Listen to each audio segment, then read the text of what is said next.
In the early hours of May 26, 2018, a quiet boarding school in Stella, a small farming town in South Africa's Northwest Province, became the center of a tragedy that would shock the entire country. Just after 6 a.m., a dormitory supervisor walking through the girls' residence noticed something unusual near the staircase. A green nylon rope was tied tightly to the railing. Then she saw it, a pair of feet suspended above the floor. 17-year-old Charnel Hogg was hanging in the stairwell. Moments later, as staff searched the building in panic, a second body was found in a nearby bathroom. It was Charnel's best friend, Mara Angelra, 2 teenage girls, 1 dormitory, 1 devastating morning. At first glance, authorities considered the possibility of a suicide pact, but almost immediately, details began to feel wrong. Charnel grew up on a farm near Delaryville, raised between her father Ronnie and her mother Sonia after their divorce. Though her parents separated when she was young, they remained on good terms. She was described as charismatic, creative, and deeply passionate about photography and animals. When she enrolled at boarding school in Stella, she reunited with her childhood best friend, Mara Angelra. Their families had known each other for years through church and the tight-knit farming community. Sharing a dorm room brought them close again. They rode horses together, studied side by side, and spent weekends visiting each other's homes. Mara, known for her calm intelligence, dreamed of becoming a veterinarian. To outsiders, their lives seemed stable and ordinary. But in 2017, Charnel began dating 18-year-old Xander Smith, a former student who had recently graduated. Athletic and confident, he made a strong first impression, not only on Charnel but on her family. He helped on the farm and appeared respectful. The relationship moved quickly. At first, his constant attention felt flattering, but slowly, that attention shifted into control. He demanded access to her phone and social media. He questioned who she spoke to. He criticized her clothing. He insisted on approving her prom dress, and even dictated how she should wear her hair. Friends noticed changes. Charnel became more withdrawn. She spent less time with Mara. Arguments with Xander grew more intense. By early 2018, the relationship had deteriorated. There were reports of heated confrontations and emotional pressure.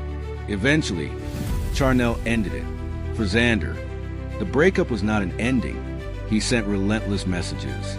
He accused Mara of turning Charnel against him. He made threats, including claims that he would harm himself if she did not return. His fixation deepened when Charnel began reconnecting with a longtime friend, Brandon Victor. On the night of May 25th, Brandon secretly entered the girls' dormitory to spend time with Charnel and Mara. They talked, trying to ease the tension Charnel felt from ongoing harassment. Around 1 a.m., Xander called. Charnel put the phone on speaker so Mara and Brandon could hear. At first, he spoke calmly, asking her to meet him outside. When she refused, his tone changed. The call ended with a chilling warning that she would regret her decision. Around 2 a.m., Brandon left the dormitory. It was the last time he saw them alive. At 3:42 a.m., Charnel's father received a strange message from her phone, including a photograph and an unusual caption. At 4:17 a.m., both parents received additional texts, apologies, declarations of love, and a cryptic line saying that she and Mara were leaving. The spelling and tone felt off. Sonia immediately tried calling. No answer. By sunrise, the dormitory supervisor made the discovery. When police examined the scene, inconsistencies mounted. The ligature marks did not align with typical self-inflicted hanging. The positioning of the rope raised questions. In the bathroom, Mara had a backpack strap secured tightly around her neck. There were no signs in the room suggesting preparation for suicide. Their belongings were neatly arranged for the next day. The theory of a pact began to unravel. Mara's father openly accused Xander. A private investigator, Chris Sanders, became involved early in the process. As interviews unfolded, Xander's name surfaced repeatedly. Students described his obsession. Friends recounted his threats. When confronted, Xander eventually confessed. He admitted that he had entered the dormitory during the night. Consumed by jealousy and anger, He killed Charnel. When Mara became a witness, he killed her as well. He then attempted to stage the scene as a double suicide and sent misleading messages from Charnel's phone to delay suspicion.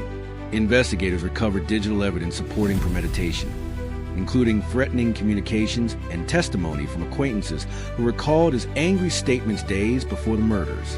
At trial in March 2019, the prosecution laid out a timeline of obsession, control, and escalation. Witnesses described his inability to accept rejection.